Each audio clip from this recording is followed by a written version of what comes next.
What is it like being married to a Jamaican? Hi, I'm Xavier Murphy, founder of Jamaicans.com. And today I talk to Tim, who is an American, and Lynda, who is Jamaican, about their marriage journey. Welcome, Tim. Welcome, Lynda. How are you guys doing? Doing well, thank you. Pleasure to be here. Good, good. So tell us a little about your background, starting with Lynda and how you grew up. I was born in Mandeville, Jamaica in 1967. My mother was from Kingston, my father from Mandeville. So when they got married, they ended up living in Mandeville. Then, when I was 14, we moved to Kingston and I grew up there, it's the old St. Andrews girl, and lived and worked in Jamaica until I met him and became his most expensive souvenir. We'll talk about that in a minute. Tim, you want to give us a little bit about your background and how you grew up? I grew up in suburban Chicago, pretty much kind of the norm at the time. You know, dad worked, mom stayed at home. I was the oldest of six. You know, got involved with the job that I still have today, which has progressed quite a bit over the years. Okay. Uh, so it's pretty straightforward, kind of the normal suburban Chicago kid. All right. Apple pie, all American apple pie boy. I wouldn't go that far, but So tell us your love story. How did you both meet? And let's start with how did you both meet, and then we'll move on to a little bit more after that. Well, Tim's job that he alluded to a few minutes ago, he was a lighting designer. So he actually was coming to Jamaica before he met me because he was the lighting designer for Sunsplash at the time.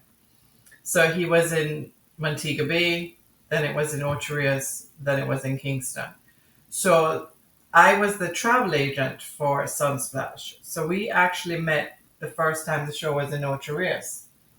And we were talking over the phone, and I thought, this guy's really nice. And I was booking his tickets and stuff, things like that to come down to Jamaica. And then they asked me if I would pick him up and drive him from Kingston to Ocho Rios. So we had that whole hour and a half time to talk, and we really had a connection. It was very nice. I thought he was very kind, and he had the best smile ever. Anything to add to that, Tim? what kind of program is this? Is this X-rated at all? It's PG. It's PG. Okay. Well, I'll keep it PG then. So she drove us to Ocho Rios, and the production people that I was working for um, knew that I had an attraction to Lynda. So, being the fine Jamaican people person that this was, on the trip to Ocho Rios, I found out that there wasn't a hotel room for Lynda to stay. That's as far as I'm going to go. He offered, I offered to sleep on the couch. he did. He did offer to sleep on the couch. I was a gentleman.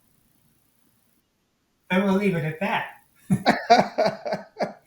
So, We've been married almost 29 years. It is 29 years next week. Yeah, almost. wow, congratulations on 29 years. Really awesome. I mean, I traveled back and forth from Chicago. I have had my own business at the time, still do. Um, uh, but I traveled back and forth to Jamaica, probably every other month Wow. for 3 years. Yeah, until we got We married. kind of dated long distance for 3 years, and she would come up to Chicago every once in a while. Um, So So speaking of date, what was the first official date? I think we went to Disney World, Oh which yes. wasn't the ideal date because we went out to dinner the first night we were there Yes. to a seafood buffet. I ended up getting food poisoning. Oh, So our nice little trip to Disney was me walking around with a fever, ooh, just feeling horrible. And me running to Walgreens to get medication for him. wow. Ooh. Yeah. So, what drew you? You talked about the smile. What else drew you to each other? I think we had the same values. Same. Family was very important to both of us. And I think that's one of the things that we took the time to do. He was coming to Jamaica, meeting my family, seeing if he fit in.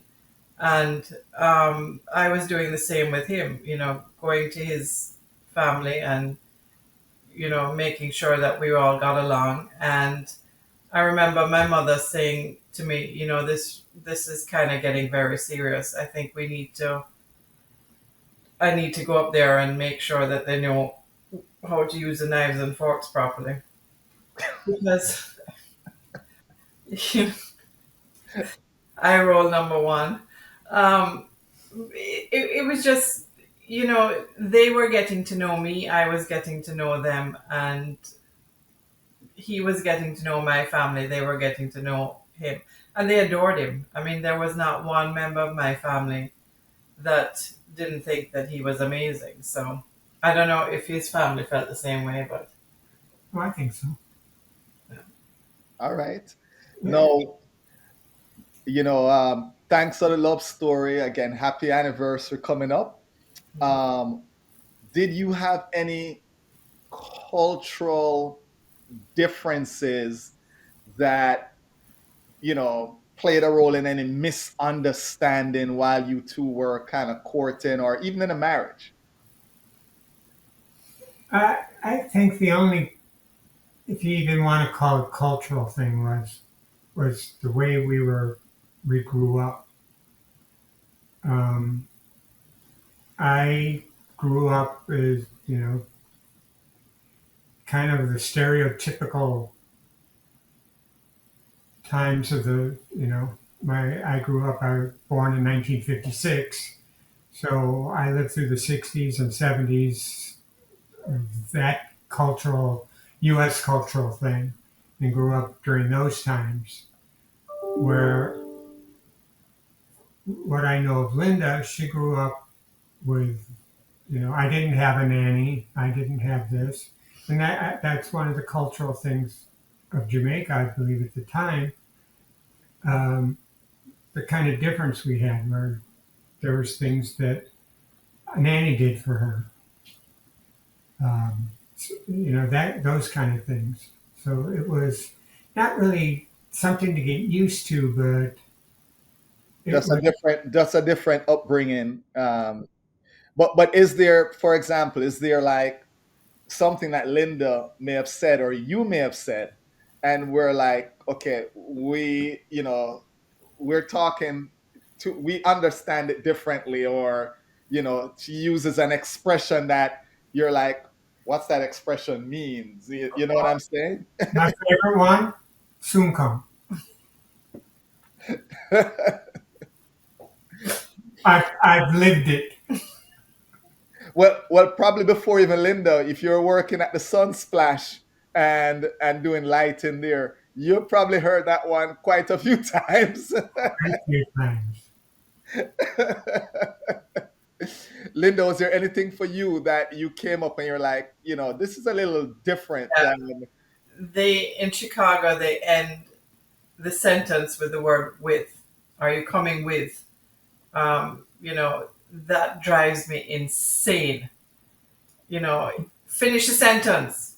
Are you coming with me? Are you coming with them? But are you going with? Are you coming? That one just drives me insane. So talk to me about you all. You moved from Jamaica. You're here now. Was there any, was there like a cultural shock? There was. There definitely was in several aspects. I mean, he's laughing, but I think the biggest shock for me was how prevalent racism was in this country. And because I remember when we just got married, we were looking for an apartment, and I called somewhere, and the woman said to me, "Don't even bother applying." And I thought that was very strange. And I said something to him, and he kind of blew it off, and he said, "No, just ignore it." But when I mentioned it to my friend Amy, she said, "Well, because you sound black." And I thought, "Oh, wow, okay. So they can tell that from a voice. Wow. Then racism goes really deep in this country." Well, you had that happen at your job also. I had that happen You at the had job. a Jamaican lady come into her office that she was basically dealing with on the phone. Um, and when she came to the office for the first time to meet Lynda, she came in and said, "I'm here to see the black lady." No, she came and she said, "I'm here to see Lynda Edwards." And she walked to the girl that was sitting behind me who was black and sat down. And she said, "Well, I'm not Lynda Edwards." And the girls, the woman said, "Well, who is Lynda Edwards?" And she pointed and said, "That's Lynda Edwards." And the woman looked at me and she said, "Well, there's no way that's Lynda Edwards." And I said, "You're Jamaican and you're questioning my identity. You don't know our motto, out of many one people." And I've had that happen a couple of times. Uh, you know, because I'm white, I can't be Jamaican. So that I think was that I've had it both ways. Let's put it that way. Okay, all right, fair enough. Tim, you've been to Jamaica again. You're there every month, and so think it's almost like living there. And for you, what was some of the cultural shock when you probably going to go back to when you first did lighting there? You know. Well, when I first went down there, I didn't know Lynda. I had been going there for a couple of years before I met Lynda, and stayed with one of the producers of Sunsplash at his house, and I actually toured the U.S. with the Sunsplash tour, and got very friendly with. She was the production manager for the tour, and one year they invited me down to their house in Stony Hill, and spent Christmas there with them, and was introduced to sorrel, which I just loved.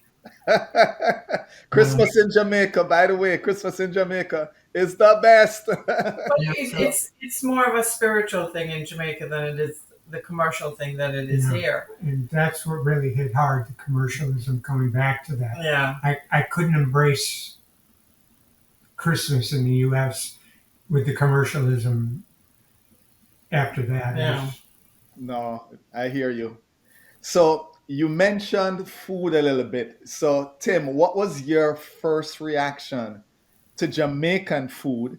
And then what is two parts to this? What is your favorite Jamaican dish today? Okay, so one of my introductions, I was down there with the Sunsplash crew, and I'd never really gone out. We went out to a restaurant. We had some time, and a couple of the guys I was with had been to Jamaica before and knew the food. Um, but one of the guys was a little bit of a prankster, and he goes, all of a sudden he's cutting up this vegetable in really thin slices, and he hands me a piece of it really thin. I said, "Why is it thin?" "Oh, it's just tasty. Scotch bonnet." Oh my gosh. So that was my introduction fully Now, if I could get a good plate of Ackee saltfish with spinners, I'm a happy camper. Oh, I will say his spice tolerance has increased over the years. So Can't help it because he's immune to all. I like it hot. so Linda, on your side, and I know Jamaica is a mixture of food, but maybe there's a Chicago food that you're like, I love this Chicago food. Well, he introduced me to Chicago style hot dogs. I never liked hot dogs. It was, you know, as a child, I remember having hot dogs split with picker pepper. You cut them in half and you put the picker pepper in them and then you squeeze it back together again. And that was a breakfast sausage. But I never really had a hot dog. So he introduced me to Chicago style hot dogs, which I love because they have sport peppers on them. So anything with pepper, I'm down for. And the one American food that I was introduced to that I absolutely adore is onion rings. Whoever came up with that is a genius. Are they still around? I remember there was which fast food? I think was it Wendy's used to sell them at one point. Burger King had them. Burger Burger King, you're right. It's Burger King. Yes. I don't know if they still do they still? No, they don't. But I mean, the onion rings, you can still go into restaurants now and order them. But it's the big rings, with the sweet onion in it, and then it's deep fried. So yeah, anything onion ring, I'm all over. And oysters. Oysters was our other big thing. All right. So Tim, is there a Jamaican term or expression that you find yourself using after all these years of marriage to Linda? I use quite a bit. Use water Like gone. when I'm told something, um, or I need somebody to get away from me while I'm working or something, and I'll tell them to get their backside away from me. Yeah, you know And that. now Everything is backside. He And likes water gone. He uses that every now and then. which what one? I'm sorry. on Wagwan. Wagwan. Okay. All right. Embedded here. Fully embedded. Have you picked up on any Chicago or American expressions that you like to No. use? And he's amazed that after 29 years of living here that I still have such a deep Jamaican accent. I don't know. Maybe because I go back to Jamaica so regularly, and when we're in Chicago, I was very immersed with the Jamaican community there. So there was always somebody to speak Jamaican to, or speak Patois to. And I've never lost the accent. I hope I never lose the accent. I work hard at not losing the accent. it changes though depending on who she's talking to. If she's talking to an American, she has to be careful. I have the uptown Kingston accent. But if I'm angry, full patois. Yeah, they say our Jamaican patois. My friends in Jamaica say you speak a uptown patois, Yeah. and so there is different levels, I guess, you But know. I can go from uptown to Trenchtown very quickly. I have to tell you of an experience I had since I travel or used to travel a lot for my job. I was in a hotel, I think, in Charlotte, uh, North Carolina, and in the back hallways, we're moving in equipment through the back hallways, and all of a sudden I hear this argument going on as I'm walking by. All Jamaicans on the staff there, and they're cussing and cussing and cussing, and nobody that I was working with knew what they were talking about. So I walked by and I said, "Can you quit your cussing?" And they went, and then we got to talking. I said, "My wife's Jamaican," and the whole stay there, I would Oh, they eat. took care of you. They Came took care of you that whole stay. You need any coffee? Let me get you some extra. Let me get you the good stuff. Yeah. Oh boy, that is funny. They're probably like, this man just walk up and understand everything we are saying.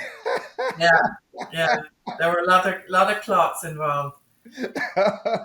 He no, but it's interesting that he brings up that point because if he was away working and he was sick or he wasn't feeling well, my first question to him was, is there a Jamaican working at the hotel? Because I knew if there was, and he said that he was married to a Jamaican, he would get really good care and I wouldn't have to worry about him.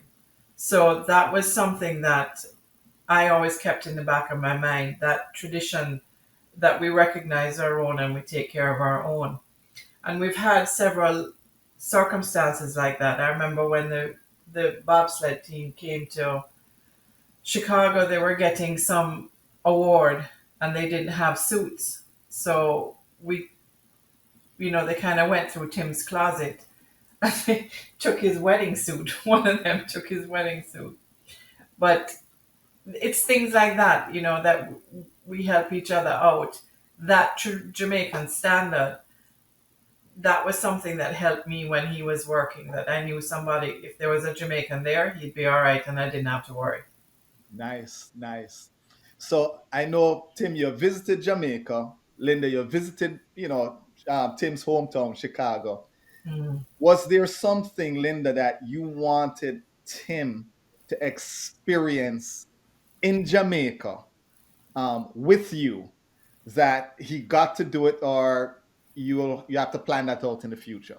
No, I mean, in 29 years, I mean, he's pretty much experienced everything. There was one thing that kind of happened that was, I don't think we're thinking of the same thing, but No, but I got another story for you.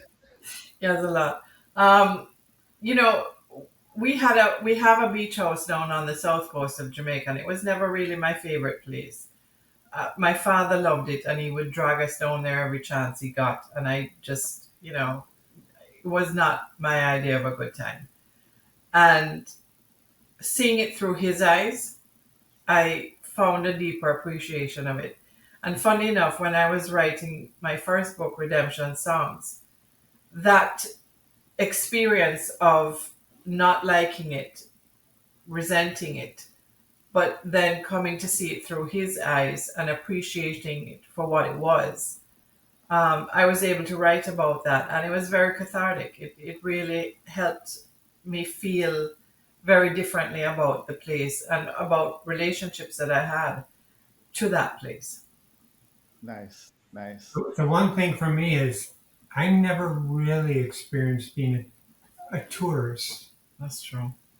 I was either working and just, thrown into daily life. So I was never really a tourist. Anything, Tim, you wanted Linda to experience in Chicago that didn't happen, or she has done it, I mean, we live in Orlando now, but um, in Chicago, there was just so much.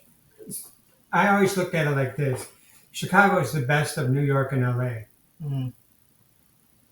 because you could go see a Broadway show, you could go get a hot dog.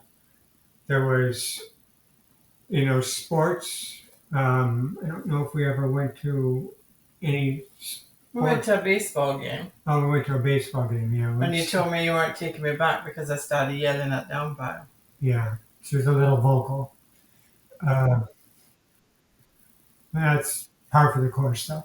Um, but so we had so much almost multicultural Yeah. things in Chicago. I mean, we lived in the suburbs, but ten We, miles. we 10 worked in, miles. I worked downtown Oh, you worked Chicago, and downtown. I think the biggest cultural shock for me in Chicago was learning to drive. Um, you know, I grew up with turn right at the goat tied to the tree, that type of thing. I didn't even understand. I'm directionally challenged to begin with. So left and right was difficult. until I had the wedding rings, and then okay, left is a wedding ring. That was fine. But driving with the traffic and driving on highways and driving during the winter. during the winter, that was the biggest challenge. I really, to this day, I don't like driving up here. I really don't. I feel much more comfortable driving in She Jamaica still drives on the right sometimes. on the left. Oh, Left. oh. If I'm And not I have paying to, I have to remind her. Yeah. Or yeah. Oh. So, Tim, is there a Jamaican tradition that Lynda still practices that you look forward to? Um, maybe it's every year, maybe it's something she does at Christmas or at Easter, or is there something? trying to think. Maybe it's a sorrel at Christmas He time. I has don't to know. have sorrow. Well, she doesn't know how to make sorrel, but her aunt does. Her aunt would come and make it for me. Okay, all right. Well, I would buy the sorrel, and she would steep it and that type of thing. But I think the biggest tradition that we had, and I mean, as we've gotten older, it's been a little bit different. But we never had children. But ironically enough, for the neighborhoods that we lived in, especially here in Orlando, we became the house that all the kids ended up in. Especially So during COVID. yeah, but even before that, all their birthdays were here, and all their I mean the big Easter parties. I would do these really big Easter parties with the traditional rice and peas and the ham and the turkey and all of that stuff. Every meal had to have rice and peas. And it got to the point where one of the kids was so in love with Jamaican food that every time we had his birthday here, he wanted Jamaican food. But I would send him to the bank to get the money to fill the Easter eggs. So I'd give him like $100 and say, get $1 bills. Well, the tellers used to have a field day with him because they wanted to know why he wanted $100 in $1 bills. So, but he was a trooper. I mean, he got used to, you know, playing along. He came home one day and I said, we're having a baby shower. He says, for who? I said, somebody we just met. I don't have any met her. I'll meet her at the shower, but we're having a baby shower for her. And I need you to do a balloon tree, and I need you to do this. And he was fine with it. I mean, he got roped into a lot of stuff. I'm Nice. still finding Easter eggs. Uh, After a couple of years, all of a sudden, we clean out an area of, in the bushes and stuff. Are you still finding them? And I'm rich. Yeah, I mean, the kids have all gotten older now. Now they're bringing their boyfriends and girlfriends over, but that was a lot of fun. That really was a lot of fun, and he was a trooper because he got roped into it. Good, He good. was he So you have wasn't. this, I'm gonna say is assume. Well, let me not assume. It's probably American. Who loves Jamaican food because you have introduced them to all these traditions and probably gonna carry it on. Well, we had one. He's a very special kid. His name is Joseph, and he was a very special child. And he wanted it one birthday here, and he wanted it all Jamaican food. But he also wanted everybody to leave. I said, "Well, what do you want me to do for the thank you bags?" And he says, "You know what I want to do? I want to give everybody a book." I said, "What do you mean?" He says, "I want them to bring me a book, and I want them to leave with a book." So I think I found online at, yard sales or something, that this retired teacher, and it was for the grade that he was in at the time, was getting rid of all her books. So we drove, oh my God, we must have drove for about 2.5 hours there and 2.5 hours back to get this collection of books that he wanted to give away for his birthday. And there were so many people coming that I had it catered from the Jamaican restaurant up the road. And the lady that runs it, she's really amazing. And she did a lot of catering for me. So I ordered food. Well, so much food arrived. that we were walking up and That we down the didn't even street. order. We didn't even order, just stuff that she said. That I was walking up and down my street that night, knocking on people's doors, asking if they wanted some Jamaican food. So the whole neighborhood ate. So before I go on, this is a shameless plug, folks. Lynda is an author. She has books out and all related to the Caribbean, to Jamaica. Lynda, I know again, it's me being shameless. You didn't say anything, but tell us the books you have out and maybe what you have coming, real quick, and then we'll continue on. Well, first of all, thank you because Jamaicans.com has been a real supporter of writers and Caribbean writers. And that's something that is a really important thing for me because we need to tell our stories, but we need to tell them in our own voices. So, my first book was Redemption Songs, and that's available now. My second book was Friendship Estate. And my third book, which is going to drop on June 21st, and I know Xavier, you and I have some plans for that. That is called I Am Cuba, and it's the first book that I've written outside of Jamaica, based in Cuba. And the premise of it is that the island of Cuba sits on the lost city of Atlantis, and there's a valuable mineral that Castro used to build the Cuba that he wanted. Okay. All right. So I have some fun stuff for you guys. I have a little game. It's a pointing game.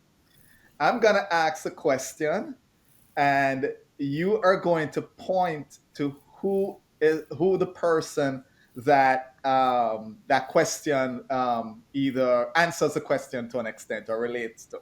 All right. So if you guys are ready, here we go.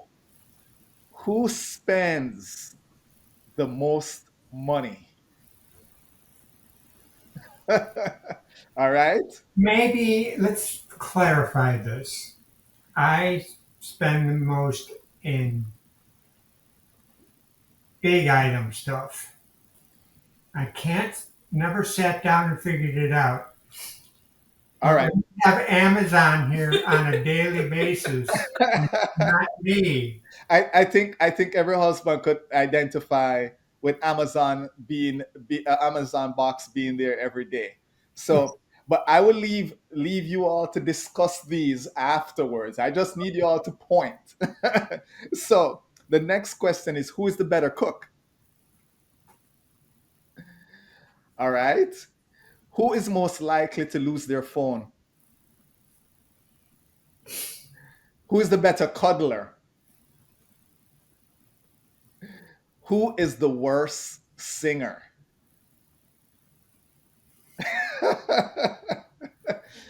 Who is most likely to get arrested? Oh, It would probably be us together, probably. Yeah, probably together. who takes longer to get dressed? Ooh, that's a tough That's one. a tough one.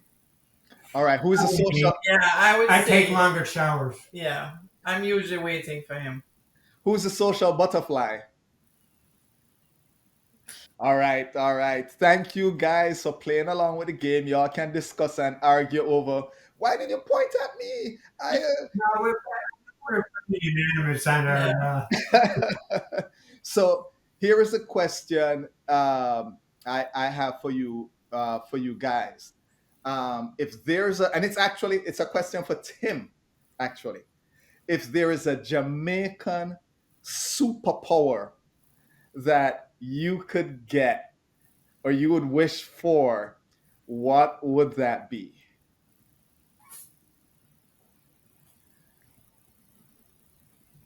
Probably my bartering skills. Okay.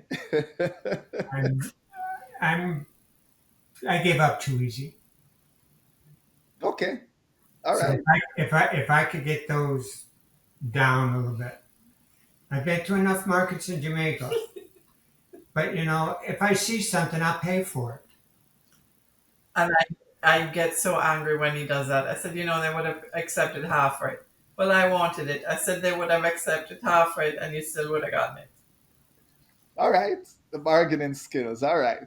So, what advice would you guys give to couples navigating cultural differences in their relationship? Listen, Yeah. Build your foundation first. don't jump. It seems like in this day and age, since things are disposable, Yeah. that if you don't sit back and you have to hear what somebody says, not just to listen, but you have to hear it. And if you can't do that, um, it's not going to work. We're partners. Yeah. It's not that we don't argue about stuff, but at the end of the day, that's you have to make that, and that's what you have to be partners. And everybody I know that you know in a long-term relationship, and they're partners. Yeah. You have Awesome. to build your foundation on your foundation. Whether you take from both cultures or you, you know, create what you're creating, it's your foundation. And from once your foundation is solid, everything else will fall into place. Awesome. Awesome stuff. So, I'm going back to Tim. No, you've been around Linda enough. How do you hear Jamaicans? And before I say that, thank you guys for spending some time telling us about your marriage journey. Appreciate it. A really good advice. Now, Tim, you've been around enough Jamaicans. How do you hear Jamaicans say goodbye? Oh, Later. yeah. Later. All right, guys. Well, again, thank you again, Tim and Linda. And as Tim says, he hears later. And I will say, walk good, little more, and walk good.